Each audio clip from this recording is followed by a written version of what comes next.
오늘의 말씀 요한복음 18장 28절부터 38절까지입니다.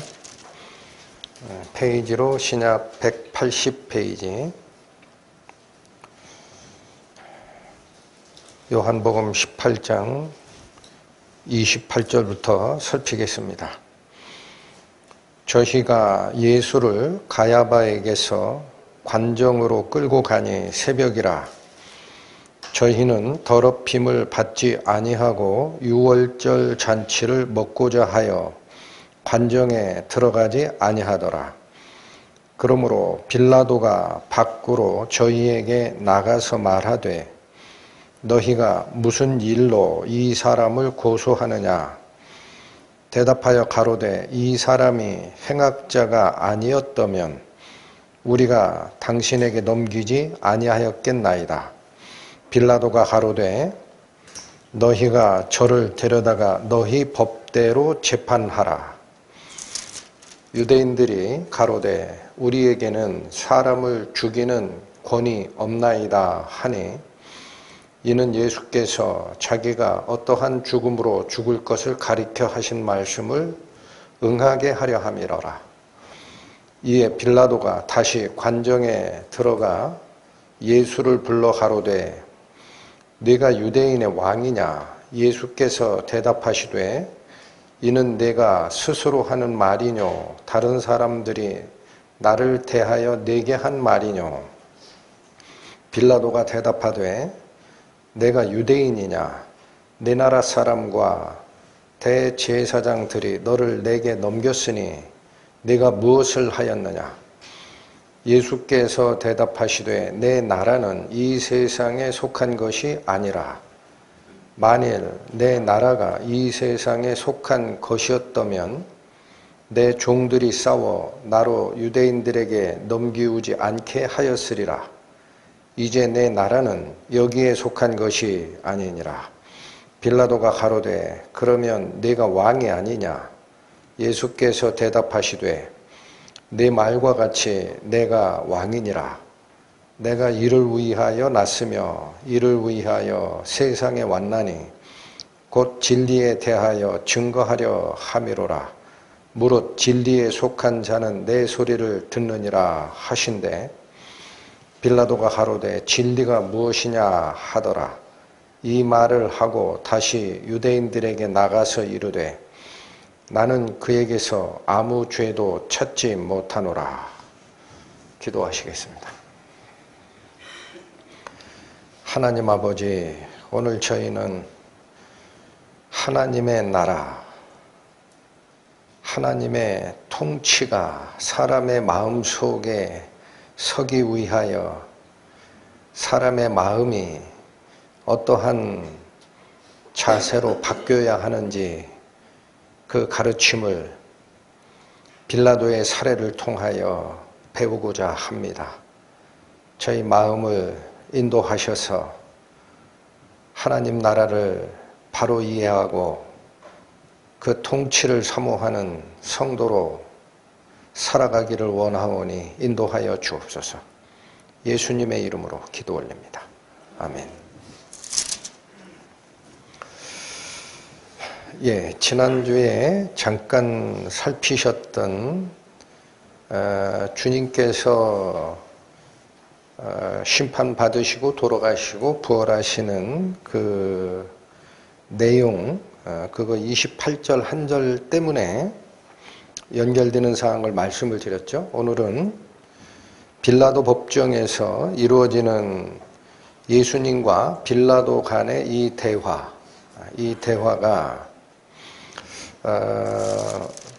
19장까지 읽어보신 분들은 알겠지만 빌라도 법정에서 예수님과 이루어졌던 대화는 18장에서 끝나고 19장 전반부에 다시 빌라도와 예수님과 대제사장 간의 논쟁이 거기 또 기록이 되어 있습니다. 그래서 공관복음서에 기록된 내용보다 빌라도 재판장에서 일어났던 그 내용들을 요한복음은 굉장히 자세하게 기록했습니다. 대제사장 가야바 법정에서 있었던 일은 싹 빼버린 반면에 빌라도 법정 얘기를 이렇게 길게 쓰는 것은 이 안에 우리가 배워야 될 굉장히 중요한 가르침이 있다는 뜻입니다. 그래서 오늘 본문을 1차 그 상황이 도대체 어떻게 전개가 되는 건지를 그 시대, 그 장소로 가정해서 이해를 위해서 들어갑니다. 28절 보시면 저희가 예수를 가야바에게서 관정으로 끌고 가니 새벽이라 저희는 더럽힘을 받지 아니하고 유월절 잔치를 먹고자 하여 관정에 들어가지 아니하더라. 이 28절의 정보가 우리에게 주는 내용은 새벽이라는 얘기를 하죠. 이 새벽이 로마의 시간대로 얘기하면은 밤을 네 수로 구분했을 때 맨 마지막 쪽, 그래서 새벽 3시부터 새벽 6시 동틀 때까지 그 부분을 지칭하는 그런 전문 용어다라는 말씀을 드렸습니다. 그러니까 시간 정보가 나오는 겁니다. 시간 정보. 가야바 법정에서 빌라도 로마 법정으로 끌고 간 때가 꼭두 새벽이었다라는 거예요. 이건 원래 불법입니다. 밤에 재판하는 것은 증인도 제대로 세울 수도 없고 많은 사람들이 관심을 가지지 아니하는 때 급속하게 처리하고자 하는 불법 재판이거든요. 어쨌든 이건 대제사장들이 이렇게 몰고 가는 거예요. 꼭두 새벽에 끌고 왔다라는 얘기고, 또 하나 정보는 이 총독관저는 이방인의 영역이기 때문에 지금 예수님을 붙잡아 온 대제사장들은 거기 들어가기를 싫어했다라는 거예요. 거기 들어가면 부정탄다라는 거죠. 그래서 바로 이날 저녁부터 시작되는 유월절 잔치를 부정타서 먹지 못하게 돼 있는 규정이 있기 때문에 유월절 잔치를 먹으려면 그 빌라도 관저 법정에는 들어가지 않고 있었다라는 두 가지 정보가 제시가 됩니다. 그래서 이런 얘기도 요한복음에 굉장히 자세하게 주어져요. 그래서 그 정보를 통해서 우리가 유추할 수 있는 게 있습니다. 지금 빌라도는 잠자다가 새벽 3시에 깬 거예요. 어땠을 것 같습니까? 빌라도가 보기에 예수는 밀란을 일으킬 만한 그런 폭력적 인물이 아니다라는 사실을 이미 체포조에 같이 가 있었던 천부장으로부터 보고를 받았을 겁니다. 반항하더냐? 아니던데요. 오히려 제자 중 하나가 칼로 대항하려고 하는 거를 그 예수라는 사람은 막았습니다. 순순히 따라왔습니다. 이 보고 다 받았을 거 아니에요. 그러면 좀 시간이 지나서 낮에 재판을 해도 충분한데 별것도 아니구나, 이거 잡범이네, 이런 생각을 하기에 충분하죠. 그런데 대제사장들이 꼭두 새벽에 끌고 왔으니 불만이 가득했을 겁니다. 또 하나는 이 내용도 요한복음에만 나오는데 빌라도 총독 관저에서 재판석이 열렸기 때문에 대제사장들은 거길 들어가지를 않고 총독 관저 입구 계단 밑에 도열하고 있는 거예요. 그러니까 이 재판을 하려고 그러면은 어떤 모습이 진행될 수밖에 없느냐. 빌라도가 관저 안에 체포되어 와 있는 예수님께 뭘 묻고 그게 사실인지를 알아보려면 본인이 나가야 돼요. 관저 대문 계단에 서 있는 대제사장들에게 물으려고. 그러니까 총독이 예수님한테 묻고 맞냐? 확인하려고 문 밖에 나가서 대제사장에게 묻고 그래? 그럼 다시 예수님께 묻고 왔다 갔다 해야 되죠. 이게 도대체 총독의 권위가 서는 모습이었을까? 상황이 이해가 되죠? 그러니까 빌라도는 지금 이 재판에 대해서 자기가 로마 총독으로서 재판장으로서 지켜야 할 권위도 다 내려놔야 되는 상황이고 새벽에 끌고 와서 짜증난 겁니다. 별것도 아닌데. 그래서 이 대화가 서로 굉장히 머쓱하게 일어납니다. 29절 보시면 그러므로 빌라도가 밖으로 저희에게 나가서 말하되, 자, 왜 밖으로 나가야 되는 상황이다? 대제사장들이 안 들어오려고 하니까 밖으로 나가서 저희에게 말하되 너희가 무슨 일로 이 사람을 고소하느냐 이렇게 가서 물어야 돼요. 그랬더니 30절 대제사장들의 대답이 이거예요. 대답하여 가로되 이 사람이 행악자가 아니었다면 우리가 당신에게 넘기지 아니하였겠나이다. 여러분 29절 30절에 첫 번째 대화, 재판장인 빌라도가 묻는 이 말과 끌고 온 대제사장들이 하는 답변이 원활하게 느껴져요? 꺼끌꺼끌하게 느껴져요? 뭔가 이상하죠? 자, 무슨 얘기냐? 29절에 빌라도가 가서 퉁명스럽게 물은 겁니다. 이 사람 죄가 뭔데 자꾸 고소하느냐 이거예요. 그런데 우리가 생각할 게 이겁니다. 예수께서 지금 여기 붙잡혀 온 것을 빌라도 총독이 예수님에 대한 정보를 전혀 몰랐을까? 무슨 말씀을? 알 거 다 압니다. 왜 그래요? 바로 지난밤에 예수님을 체포로 간 주동자는 대제사장들과 성전 경비병들이었어요. 그런데 그들이 체포로 갔을 때 예수님을 못 잡을 가능성이 있으니까 대제사장들이 이런 건 공문서로 제출하게 돼 있답니다.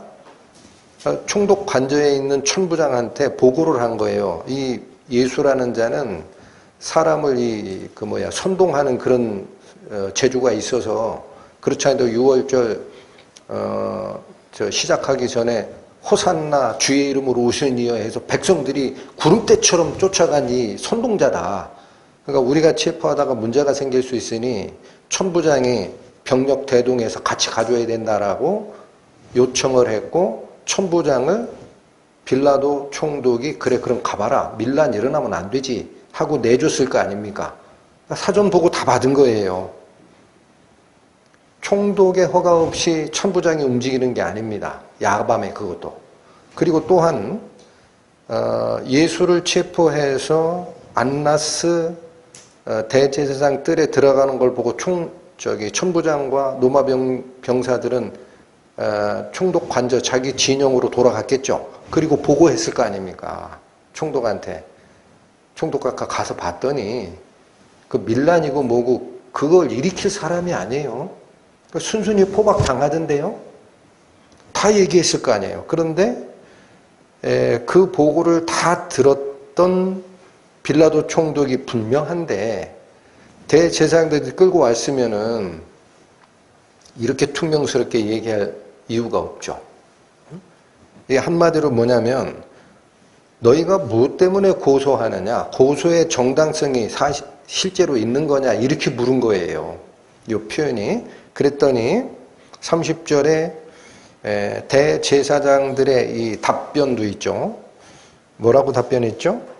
대답하여 가로되 이 사람이 행악자가 아니었다면 우리가 당신에게 넘기지 아니하였겠나이다. 이 말은 우리가 늘상 쓰는 말로 표현하자면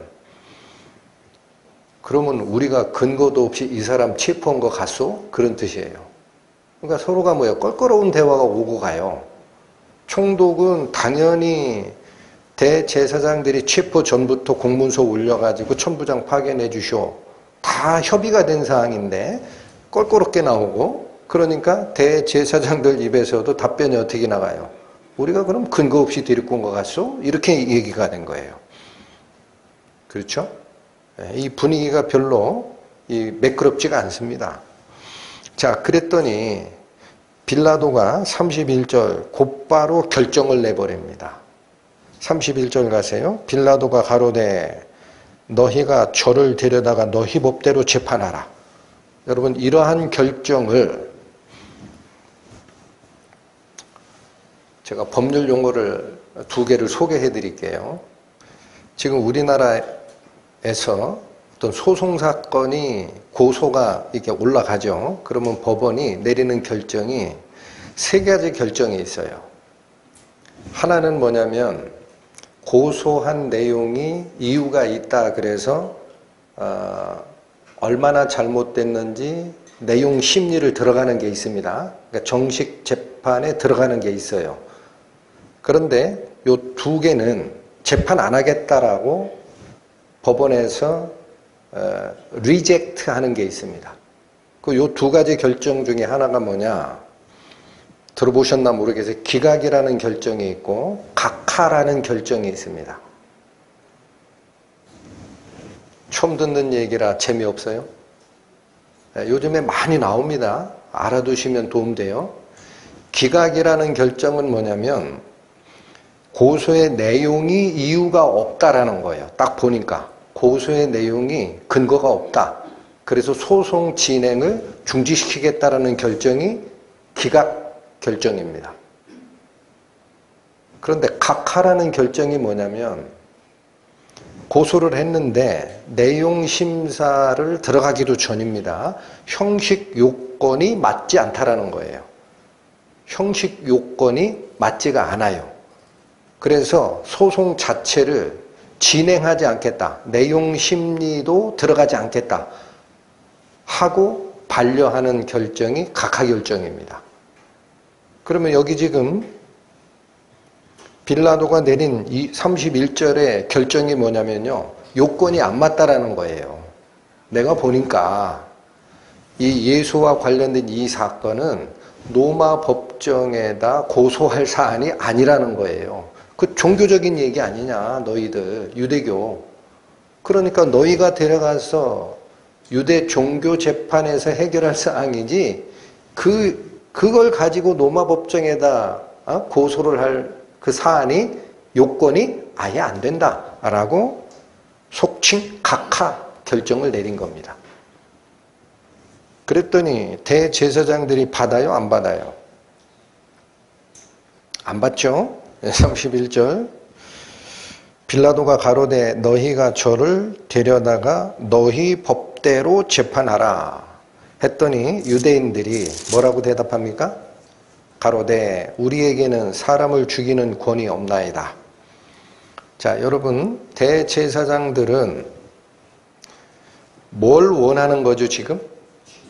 네, 이 사람은 꼭 죽여야 된다라는 이게 전제에 깔려 있어요. 꼭 죽여야 되는 사람인데 우리가 데려가 재판하면 우리가 사용 권한이 없으니까 꼭 로마 법정에서 이 사람을 죽여줘야 됩니다 라는 얘기를 한 겁니다. 그 대제사장들은 사실관계가 중요한 게 아니에요. 이미 결정을 내렸어요. 예수는 죽여야 된다. 그래서 이걸 요구를 하는 건데 여기 하나 조금만 더 살피겠습니다. 대제사장들이 사형 권한이 100% 없었던 게 아니에요. 많이들 오해를 합니다. 로마는 지금 이스라엘 유대 지역을 지배하는 지배국이죠. 그러니까 이스라엘에 일어나는 어떤 일반적 사건에 대해서 사형 선고를 내릴 권한은 로마에게 있습니다. 특히 로마 황제의 권한을 위임받은 총독이 내리는 게 맞아요. 그러나 로마가 보장하는 게 있습니다. 뭐냐면 성전과 관련된 사건이 있어요. 성전. 유대 지역은 이 유일신 여호와 하나님을 섬기는 이 열심이 특심하기 때문에 이걸 잘못 다루면 밀란이 일어나요. 그래도 로마가 유대인들에게 허락한 일종의 허락한 사용 권한이 있습니다. 그게 뭐냐? 성전 출입에 전에 말씀을 드렸지만 이방인의 뜰에서 여인의 뜰로 들어가고 여인의 뜰에서 이스라엘의 뜰로 들어가는 중간중간에 문이 있다 그랬어요. 그럼 이방인의 뜰에서 여인의 뜰로 들어갈 때 거기에 무슨 경고가 붙어 있다. 이방인은 이 문턱을 넘는 순간 죽으리라. 그런 걸 어긴다 이거야. 그러면 로마인이라도 유대교 종교법에 의해서 즉시 처형해도 된다라고 허락을 했어요. 그래서 여러분 우리 성경을 읽다 보면 물론 100% 그런 사례는 아니지만 스데반의 순교 사건 기억하시죠? 스데반이 성전 안에서 논란을 피다가 대제사장들과 논란을 피다가 살아계신 예수님이 하나님 우편에 계신 걸 보노라 이 말을 하는 바람에 신성모독죄로 죽인 예수를 이 사람이 다시 신성모독이 아니오라고 반항하는 일이 돼서 사람들이 분노해가지고 성전 밖으로 끌어낸 다음에 돌로 때려 죽인 거 기억하십니까? 그런 종류의 사형은 로마에서 터치를 안 해요. 전체를 다 알고 계셔야 돼요. 그런데 지금 무슨 얘기냐면 대제사장들이 우리에게 사람 죽이는 권한이 없나이다 라고 한 이 말의 뜻은 종교적으로 죽일 권한도 없다라는 게 아니고 이 사람은 종교적 사형을 받을 사람이 아니라 실정법상 로마의 정치범에 해당이 된다라는 얘기를 하는 겁니다, 지금. 그래서 반드시 로마 법정에서 심리를 하고 사형을 내려야 될 사람이요 라는 얘기를 한 겁니다. 그걸 어떻게 아느냐? 요한복음은 그 내용이 지금 생략이 돼 있어요. 그런데 누가복음에 가보면 이 고소의 이유가 나옵니다. 한번 갑니다. 누가복음 23장. 신약 136페이지. 누가복음 23장 1절 2절 보십니다. 1절 2절. 무리가 다 일어나 예수를 빌라도에게 끌고 가서 2절 고소하여 가로되 우리가 이 사람을 보매 우리 백성을 미혹하고 가이사에게 세 바치는 것을 금하며 자칭 왕 그리스도라 하더이다. 이게 소송의 내용입니다. 그러면 이 내용이 무슨 얘기인지 아셔야 돼요. 세 가지 죄목을 걸었어요. 첫 번째는 백성을 미혹하고라고 되어 있죠. 그래서 이건 미혹하고라는 말이 무슨 뜻이냐면 5절에 가보세요. 5절에 가보면 정확하게 나옵니다. 무리가 더욱 굳세게 말하되 저가 온 유대에서 가르치고 갈릴리에서부터 시작하여 여기까지 와서 백성을 어떻게 한다?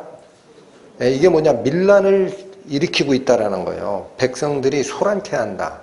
이 말이에요. 그래서 첫 번째 죄목은 밀란 선동죄입니다. 민중 선동죄예요. 이게 식민지를 다스리는 로마 입장에서 제일 신경 쓰는 죄입니다. 반란죄. 자, 그리고 2절 다시 가시면 백성을 미혹하게 하고 백성을 선동하고 두 번째 가이사에게 세금 바치는 걸 어떻게 한다? 금지한다. 그러면 로마 통치에서 벗어나겠다는 얘기죠. 로마가 제일 신경 쓰는 게 로마가 지배한 나라가 자치적으로 종교적이거나 자기 미풍양속 지키게 합니다. 대신 반란하지 말고 우리한테 세금 바쳐. 이게 제일 중요한 건데 세금 바치는 걸 예수가 금했다라는 죄목을 씌운 거예요. 그리고 세 번째 뭐예요? 자칭 왕 누구라 한다? 그리스도라 한다. 여러분 이 그리스도는 로마인들이 들을 때는 예수가 그리스도라고 한다라는 말의 의미를 잘 이해 못했을 수도 있습니다. 근데 유대인들이 보기에 그리스도, 그 당시에 그리스도 그러면 누가 그리스도냐? 로마의 압제에서 유대민족을 해방시켜낼 민족 지도자를 얘기하는 표현이에요. 이 말이. 그러니까 반란의 수괴입니다. 세 가지 죄목을 붙였죠. 왜 이 죄목을 붙이느냐? 그러니까 이 죄목을 다루려면 반드시 로마 법정에서 다루어져야 된다라는 얘기를 했던 겁니다. 요한복음에는 그 말이 빠져 있지만. 자, 오늘 본문으로 오세요. 요한복음 18장 32절. 이는 자 대제사장들이 우리는 사형 권한이 없으니 여기서 꼭 죽여야 됩니다. 라고 한 이 말은 32절 이는 예수께서 자기가 어떠한 죽음으로 죽을 것을 가리켜 하신 말씀을 응하게 하려고 이렇게 주장했다라는 거예요. 그러니까 사람 대제사장들은 자기 나름대로 이걸 주장을 해요. 오늘 살필 거예요. 근데 사람들이 이런저런 이유로 일을 끌어갈 때 그 위에 인간의 역사를 내려다보는 하나님의 섭리 속에서는 예언이 성취가 되고 있다라는 뜻입니다. 그럼 이게 무슨 말입니까? 이게 무슨 말이에요? 32절 예수께서 자기가 어떠한 죽음으로 죽을 거를 가리켜 하신 말씀, 예수님이 하신 말씀을 이루기 위해서 사건이 이렇게 진행됐다라는 얘기인데 예수님이 자기가 어떤 죽음으로 죽을 거를 예언했나요? 3장 14절에 가보시면 모세가 광야에서 뱀을 든 것 같이 인자도 들려야 하리라 라고 되어 있습니다. 그게 무슨 소리야? 여러분 모세 때 광야에서 뱀이 어디에 달렸어요? 장대, 나무 막대기 끝 위에다 달렸어요. 그것처럼 인자, 예수님도 그렇게 달려야 하리라 라는 얘기예요. 달렸다 내려오면 되나? 12장, 요걸 한번 찾습니다. 169페이지 가보세요. 요한복음 12장 32절 갑니다. 169페이지 12장 32절 내가 땅에서 들리면 자 똑같은 표현 쓰죠. 내가 땅에서 들리면 모든 사람을 내게로 이끌겠노라 하시니 33절 이렇게 말씀하심은 자기가 어떠한 죽음으로 죽을 것을 보이심이로라. 그러니까 모세가 광야에서 뱀을 든 것 같이 인자도 들려야 하리라 라는 이 표현은 예수님이 이런 방식으로 죽을 것을 얘기한 말씀이다라는 거예요. 한마디로 나무에 달려 죽는 게 뭐죠? 십자가형입니다. 십자가형. 그러니까 예수님은 자기가 십자가형으로 죽을 거야 라는 말씀을 2번이나 예언을 했던 거예요. 돌아가시기 전에. 그대로 이루어지려면 십자가형을 당해야 되는데 십자가형으로 죽어야 되는데 대제사장들은 예수님을 신성모독죄로 종교재판을 행해서 죽여버릴 수도 있어요. 제가 말씀을 드려요. 그것만큼은 로마에서 허락한 사형 권한이 하나가 있다. 그러면 종교재판을 해서 죽이면 어떻게 죽이게 돼 있죠, 여러분? 하나님의 신성을 모독하는 자는 돌로 쳐 죽이게 돼 있어요. 그러니까 스데반이 그렇게 죽었다고. 그러면 종교재판으로 이끌어 갔으면 죽일 수는 있어요. 근데 죽는 방식이 나무에 매달려 죽는 게 아니라 돌에 맞아 죽어야 돼. 그러면 예수님의 예언이 틀려. 이해가 되십니까? 그래서 이 요한복음이 얘기하는 건 이게 예언의 성취다라는 거예요. 두 가지 방식으로 다 죽일 수가 있지만 대제사장들이 요구한 로마 법정에서 꼭 사형 선고를 해주쇼 라는 걸 요구한 그 사안 때문에 예수님의 죽음이 어느 죽음으로 예언과 성취가 이루어졌다? 예수께서 예언하신 나무에 달려 죽는 죽음으로 성취가 이루어지는 것이다. 그러니까 우리 눈에 보이는 이 인류 역사가 어떤 방식으로 흘러가든지 그 안에는 왈가왈부 갑론을박이 있습니다만 하늘에서는 하나님이 정해놓은 방식대로 이루어짐을 이해를 하셔야 됩니다. 자, 근데 저는 요한복음은 이렇게만 설명하고 끝냈어요. 그런데 좀 더 깊게 들어가고 싶었어요. 다른 공간복음서에는 대제사장들이 왜 꼭 예수님을 로마 법정으로 끌고 가서 십자가형을 받아야 하는지가 나와 있습니다. 그래야 우리가 성경 말씀을 더 쉽게 이해할 수 있습니다. 자, 누가복음 20장 다시 갑니다. 신약 130페이지 누가복음 20장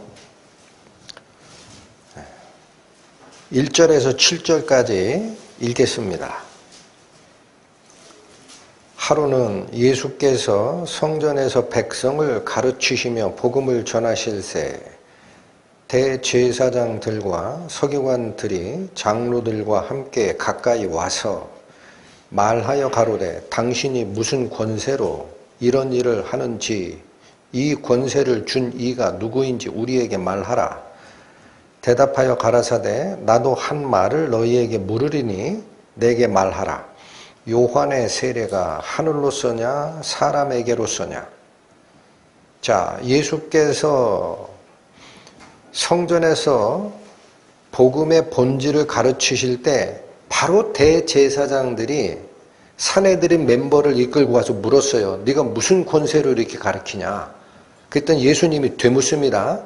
그럼 내 질문에 대답을 하면 나도 그 이유를 알려주마. 근데 뭐라고 물었어요? 4절 요한의 세례가 하늘로서냐 사람에게로서냐. 세례 요한이 회개의 세례를 베푼 그 일이 개인적으로 한 거냐 하나님의 선지자로 한 거냐를 물었어요. 그랬더니 5절 저희가 서로 의논하여 가로되 만일 하늘로서라 하면 즉 하나님의 선지자로서 이 일을 하는 것이다 라고 대답을 하면 어찌하여 저를 믿지 아니하였느냐라고 할 것이요.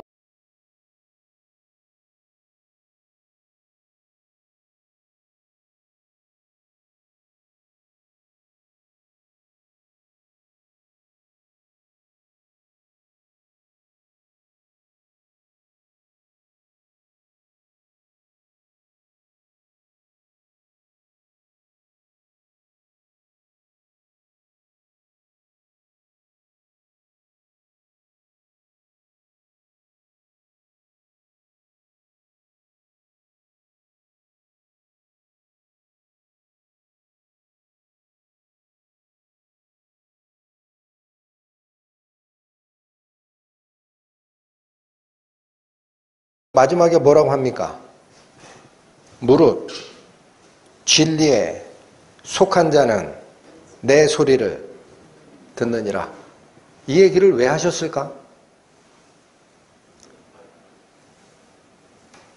내 마음을 내가 관심 쏟고 있는 이 세상이라는 보이는 세계에서 내가 설명해 주고 싶은 안 보이는 거지만 드러나는 새로운 진리 속으로 귀속을 옮길 수 있느냐라는 질문입니다. 여러분, 무릇 진리에 속한 자는 내 소리를 듣는, 너 지금 못 듣고 있다라는 거예요, 예수님이. 너 지금 못 듣고 있는데 왜 못 듣고 있는 줄 아냐? 네가 관심 가지는 게 보이는 세상, 물질과 권력, 그쪽에 마음을 두고 있기 때문에 이 소리가 안 들리는 거야. 그럼 진리에 속한 자는 내 소리를 듣느니라가 뭐냐? 내 소리 듣고 싶지? 그럼 이걸 버리고 하나님의 나라, 보이지 않는 진리에 대해서 마음을 열 수 있니? 라는 일종의 복음입니다. 끝까지 물고 늘어지시는 거예요, 하나님이. 예수께서. 그러니까 빌라도가 바뀌었을까요? 바뀌긴 뭘 바뀌어요. 38절 보시죠. 빌라도가 가로되 진리가 무엇이냐 하더라. 이어지기를 이 말을 하고 다시 유대인에게로 나가. 이렇게 진행이 됩니다. 여러분 여기 빌라도가 진리가 무엇이냐라는 이 표현은 번역된 후에는 감을 잡기가 어려워요. 예수님이 진리 얘기하니까 그럼 진리가 뭐냐 하고 관심 있어 들어오는 걸로 오해해요. 아닙니다. 이 표현이 뭐하고 똑같은 거냐? 앞에 있었죠? 내가 유대인이냐? 여러분 그게 무슨 개념이었어요? 비아냥거리는 퉁명스러운 반응이죠? 여기도 마찬가지예요. 진리가 뭐냐 이 말은 무슨 얘기냐면 이 말을 하고 대화가 이어지나요? 빌라도가 지일하러 나가나요? 여기 그랬잖아요. 빌라도가 하루되 진리가 무엇이냐 하더라. 이 말을 하고 다시 유대인에게로 나갑니다. 지 할 일을 해요. 그러니까 이 말은 무슨 얘기냐면 진리에 관심이 있어서 한 뱉은 말이 아니라 제가 좀 표현을 바꿔볼게요. 야, 진리가 뭔데 그래? 에? 진리가 뭐냐? 뭔데 그래? 나는 관심 없어. 다시 소송 진행하러 가. 그러니까 똑같은 겁니다. 35절에 내가 유대인이냐라고 물었던 이 물음이 비아냥 말투였듯이 빌라도가 8절에서 보인 진리가 뭐냐? 뭔데 그래? 그거 가지고. 라고 하는 이 말도 똑같이 비아냥거리는 말투였다. 그래서 그는 진리라는 새로운 영역으로 들어오기를 거부한 겁니다. 예수께서 2번 손을 내미셨는데도 불구하고 잘라버렸어요. 빌라도는. 자, 그래서 저는 지금까지 설명드린, 쉽게 얘기하면 리바이벌 해드린 연극 한 편 보신 거예요. 요한복음에 그냥 기록된 거 말고 상황을 그대로 재생한 그 전개를 보신 겁니다. 그게 뭐 중요한 거 없어요. 설명드리려고 한 거지. 중요한 건 지금부터예요. 빌라도는 왜 진리이신 예수님을 눈앞에 보고 또 하나님 나라라는 이 말씀, 내 나라는 이 세상에 속한 것이 아니다. 하나님 나라에 들어가기 위한 증언을 내가 해줄 수 있어 라는 그 하나님의 나라 출입문이 바로 앞에 서 있었음에도 불구하고 빌라도의 마음은 단칼에 그걸 쳐내버리고 귀도 열질 않았을까? 이게 가르침입니다. 그걸 발견해내지 않으면 이게 아무 의미가 없어요. 소설 하나 읽은 거나 똑같지 뭐. 왜 그랬을 것 같다. 여러분 생각해 보셨어요? 성경이 일단 우리에게 주는 정보, 또 그 당시 그 시대를 살았던 역사학자들이 주는 정보는 빌라도의 관심과 사람됨입니다. 그 사람은 어디에 관심이 있었고 그 사람은 인품이 어떠했느냐라는 거예요. 이게 왜 중요하냐? 왜 중요하냐? 우리가 복음을 들을 때 복음을 받아들이는 사람이 있고 복음 밖으로 튀어나가는 사람이 있어요. 그 둘의 두 가지 의사결정 중 어디를 선택하느냐가 바로 그 사람의 관심사와 그 사람의 인품이 결정해내기 때문에 중요합니다. 빌라도가 왜 이랬을까? 여러분, 그 당시를 살았던 그 요세푸스라는 역사학자가 있습니다. 안타깝게도 지금 빌라도 총독에 대한 이 기록은 로마 기록에는 거의 없어요. 왜 그러냐면 하찮은 직위였어. 이거 연구를 해보니까 이스라엘 지역이 여기 있잖아요. 유대 지역이. 근데 이 유대 지역은 유대교라는 특별한 종교를 믿는 로마 입장에서 골치 아픈 족속들이 사는 데예요. 그래서 이 지역을 다스리는 부총독을 따로 둔 것뿐이지 원래는 시리아 총독의 관할구역입니다. 전체 시리아 총독, 수리아. 그 밑에 부총독으로 둔 거예요. 그래서 그런지 빌라도에 대한 기록이 로마에선 찾기가 힘들어요. 어쩔 수 없이 유대 지역에 살았던 요세푸스라는 당대 역사학자들의 기록과 성경 기록을 통해서 우리가 쫓아 들어가야 되는데 요세푸스의 기록에 의하면 이 빌라도는 돈에 굉장히 관심이 많은 사람이래요. 착복을 해요. 사례가 뭐냐? 여러분 성전에다가 그 헌금함 설치해서 헌금하죠? 그럼 그 헌금함 어디에 쓰게 돼 있어요? 어디에 써요? 성전을 유지 보수하고 관리하는 데 씁니다. 그렇죠? 근데 이 성전이 서 있는 성전산 예루살렘 그 산은 해발 고도가 800, 900m 가까이 돼요. 그래서 고지대인데 물이 나오는 곳은 어디예요? 예루살렘성 동쪽에 있는 그 계곡, 제가 또 잊어먹었네.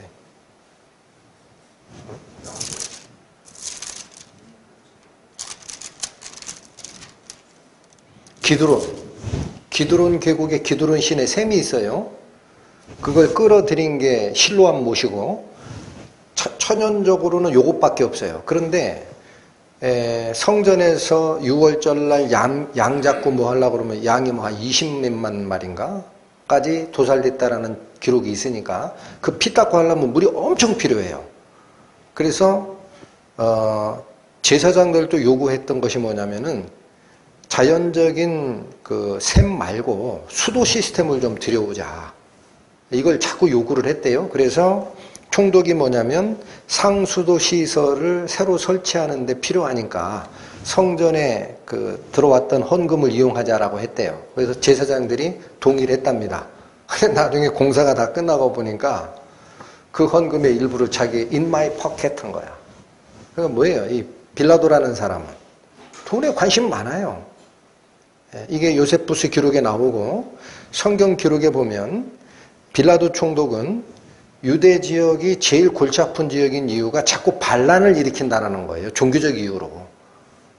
그래서 로마에서도 직접 통치하는 총독을 파견하는 이유가 그거거든요. 그러니까 이 사람은 자기 자리를 보존하려면 밀란이 일어날 가능성이 있는 것은 사전에 막아야 돼. 폭력을 가해서라도. 성경의 기록에 그게 나와요. 한번 가보십니다. 누가복음 13장 117페이지입니다. 누가복음 13장 1절 보면 그때 마침 두어 사람이 와서 빌라도가 여기 누가? 빌라도가 어떤 갈릴리 사람들의 피를 저희의 제물에 섞은 일로 예수께 고하니 자, 이 표현이 이런 겁니다. 오해하시면 안 돼요. 당시 이 사건을 기록한 기록에 보면 갈릴리 지방이 예루살렘 성이 있는 것보다 위쪽이죠. 이쪽에서 자꾸 그 뭐냐면 열심당 질로트라고 합니다. 열심당들의 이 예루살렘 수도에서 떨어진 지역이니까 그 지역에 열심당원들의 활동이 많았다고 해요. 그런데 이 갈릴리 지역에서 성전에 예배드리고 하는 그 상태에서 그 사람들이 자꾸 반란을 일으키는 주도자들이 거기에 모여있다라는 정보를 듣고 빌라도가 가서 진압하라 했는데 뭐냐면 다 죽여버린 거예요. 어느 때 죽였느냐? 제사 지내는 상태에서 죽여버렸어요. 그냥. 그러니까 칼로 사람을 쳐버리면 피가 튀죠. 제사 지내는 상태에서 피가 튀었으면은 제물과 이 튄 피가 섞여버리죠. 그런 상태를 설명하는 말이에요. 직접 사람의 피를 내가지고 섞은 게 아니고 한마디로 뭐예요? 갈릴리 사람들이 반역의 주도자다라는 정보를 가지고 그들이 제사 지낼 때 무장이 해제됐을 때 가가지고 학살을 한 겁니다. 이걸 예수께 와서 고한 겁니다. 빌라도 그놈 어떻게 하면 됩니까? 이렇게 물으려고. 그러니까 이 사건은 뭐냐면 밀란이 일어날 걸 알면 밀란을 했던 사람들의 죄의 경중에 따라서 사후적으로 조치하는 게 아니고 빌라도는 어떻게 하는 거예요? 자기 자리 보존하려면 밀란이 일어나면 안 돼. 해가지고 그냥 사전에 폭력적 군사력을 행사한 그런 예다라는 거예요. 근데 여기 또 하나 가르침이 있어요. 예수님이 이 보고를 받고 뭐라 그래요? 이 보고를 받고 빌라도 죽일 놈이야. 앞으로 천벌을 받을 거야. 그렇게 얘기 안 해요. 뭐라고 하죠? 2절 대답하여 가라사대 너희는 이 갈릴리 사람들이 이같이 해 받음으로써 모든 갈릴리 사람보다 죄가 더 있는 줄 아느냐. 이스라엘 사람들은 이방인에 의해서 그렇게 학대를 받고 살해당하면 하나님 벌 받았다라고 보는 거니까 그거 아니다라는 거예요. 그러면 3절 뭐라고 그래요? 너희에게 이르노니 아니라 너희도 만일 뭐 하지 아니하면 회개치 아니하면 이와 같이 망하리라. 예수님은 그래서 빌라도를 정죄하지도 않고 그 당시에 반란을 주도했던 사람들이다라고 보는 열심당원들 걔네들 벌받은 거야 그런 얘기도 안 하세요. 인간은 다 똑같다라는 거예요. 회개하지 아니하면 이런 문제들이 생기는 거야 라는 얘기로 마감을 하셨어요. 자, 오늘 본문 다시 오시면 빌라도의 사람됨이 기록과 성경 말씀에 의하면 어떻다? 물질에 관심 많고 자기가 가지고 있는 총독이라는 지위 보존을 위해서는 수단과 방법을 가리지 않는 이기적인 존재라는 겁니다. 정의를 생각하는 사람이 아니다. 시류에 영합하고 로마 황제의 눈에 들어야 되고 내 자리 보존을 위해서는 필요한 수단을 행사하는데 거리낌이 없었던 바로 자기중심적 이기적인 사람이었다. 그래서 오늘 요한복음에 기록된 이 재판 과정에서도 첫 번째 유대 대제사장들이 예수님을 끌고 왔을 때 재판한다 그래요? 니네들이 하라 그래요? 가지고 가라 그랬잖아요. 재판 여기서 하는 거 아니야? 니네들이 해. 종교재판이면 되잖아. 그게 뭐예요? 자기가 관여하기 싫은 거예요. 자기가 책임질 일을 안 하고 싶은 사람이야. 이기적이고 돈에 관심이 많은. 그러니까 성경학자들은 뭐라고 하냐면 요한복음에 빌라도의 이 재판이 상세히 기록되어 있는 것은 빌라도 비난의 목적이 있지 않다라는 거예요. 빌라도는 죄성을 가지고 이기적인 존재인 우리 인간들의 대표로 서 있는 거다. 하나님 앞에. 그러니까 너희들이 빌라도의 그 듣지 못함, 저 사람이 왜 예수님의 말씀을 바로 앞에 놓고도 못 들었을까? 이것은 이 시대를 살고 있는 우리 사람들도 마찬가지 복음의 말씀을 들었을 때 마음을 열고 가는 자가 있는가 하면 굉장히 적어요. 에이 뭐 쓸데없는 얘기 바빠 죽겠는데 내일이나 하지 하고 돌아오는 사람이 있다. 그 중심에는 뭐가 있다? 자아, 자기성, 자기중심성, 이기성, 권력을 추구하는 마음, 내 것을 지키고자 남은 해를 받아도 된다라고 하는 생각, 이런 것들이 꽉 차 있는 거예요. 그러면 뭐가 안 와요? 오늘 사례에서 예수님이 내 나라는 이 세상에 속한 것이 아니라 우리가 알고 있는 대로 바꿔버리면 예수님은 하나님 나라를 설명하고 싶은 거예요. 그렇죠? 근데 왜 하나님 나라에 대해서 빌라도는 귀를 막고 마음을 열지 못했을까? 이게 굉장히 중요한 가르침. 여러분, 하나님 나라가 뭐죠? 하나님 나라. 기회 있을 때 몇 번 설명을 드렸는데 우리는 나라 그러면 눈에 보이는 나라를 먼저 생각하느라 땅을 먼저 생각해요. 땅.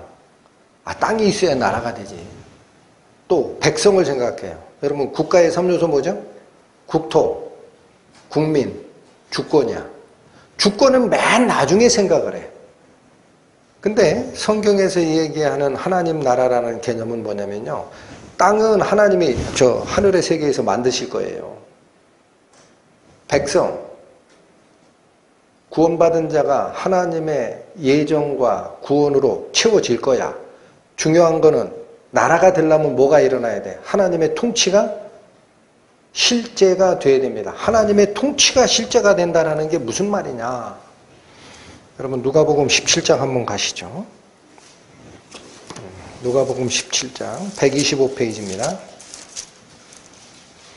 성경에서 하나님의 나라라는 말을 어떻게 설명하는가를 한번 찾아봅니다. 누가복음 17장 20절, 21절 읽겠습니다. 바리새인들이 하나님의 나라가 어느 때에 임하나이까 묻거늘. 여러분, 이 바리새인들이 물은 하나님의 나라는 메시아의 나라를 물은 거예요. 에? 로마의 통치로부터 우리를 해방할 나라 언제가 됩니까? 이걸 물은 거예요. 그런데 예수께서 대답하여 가라사대 뭐라고 하나 보세요. 하나님의 나라는 볼 수 있게 임하는 것이 아니라. 그럼 어떻게 임해요? 21절 또 여기 있다 저기 있다고도 못하리니 하나님의 나라는 어디에 있느니라? 여러분, 예수님께서 관심 있는 하나님의 나라는요, 땅에서 공간적으로 형성되는 나라가 아니에요. 예수님께서 관심 있어 하는 하나님 나라는 우리 속에서 이루어지는 나라예요. 이 말이 무슨 말일까? 우리 속에 무슨 나라가 있다고? 무슨 나라가 있을까요? 우리 속에 무슨 나라가 있어요? 나라가 있어요. 통치가 있어요. 통치. 예? 우리 속에 무엇이 나를 이끌고 가느냐라는 그 통치가 곧 나라의 성격이에요. 로마서 봅니다. 14장. 신약 258페이지입니다. 로마서 14장 17절 보십니다. 하나님의 나라는, 여기 신약 성경에 사도 바울 입을 통해 증언되는 하나님의 나라입니다. 먹는 것과 마시는 것이 아니요. 여러분, 사람들은 여기 다 관심이 있잖아요. 어떻게 하면 잘 먹고 잘 살까? 빌라도처럼 총독이라는 그 자리 보존하고 싶어서 사전적으로 폭력적 학살을 자행하는 거, 그거 왜 그래요? 자기 잘 되려고. 또 성전 헌금함에 쌓여있던 자금을 상수도 시설 설치하는 데 씁시다 라고 해놓고 in my pocket 하는 게 뭐예요? 자기 주머니 불리려고 하는 거죠. 네, 이런 것이 아니라는 거예요. 하나님의 나라는 먹는 것과 마시는 것이 아니요. 오직, 자, 이거 이외에는 없다고 생각해라. 그런 뜻이에요. 오직 뭐다? 성령 안에서. 여러분 이 말씀을 잊지 않으시기를 바랍니다. 하나님의 통치는 이라는 거예요. 이제 말을 좀 바꿀게요. 하나님의 통치는 성령 안에서 이루어지는 겁니다. 성령께서 통치를 하시면이라는 뜻과도 같은 뜻입니다.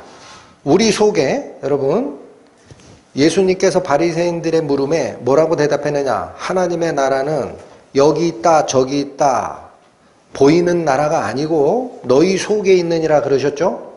사도 바울은 이 하나님의 나라를 어떻게 정의하느냐?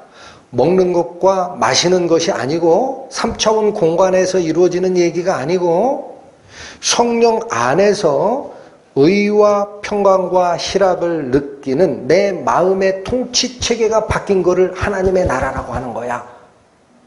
그렇게 설명한 겁니다. 그러니까 예수님께서 우리 구원받은 성도들에게 원하는 게 뭐냐면 여러분 하나님의 나라가 우리 다 죽고 부활해서 천국에서 이루어지 그거 하나님 나라 그것만 바라보면 신앙생활이 0점이 나와요. 예수님 앞에 섰을 때 너 0점이야. 다 타고 없어질 거야. 이 말씀 듣게 됩니다. 하나님의 나라는 이미 임하였다라 그래요. 어디에? 마태복음 12장 가보세요. 19페이지입니다. 신약 19페이지. 마태복음 12장 28절 보시죠. 그러나 내가 하나님의 성령을 힘입어, 여기도 주의 깊게 읽으셔야 됩니다. 뭐를 힘입어?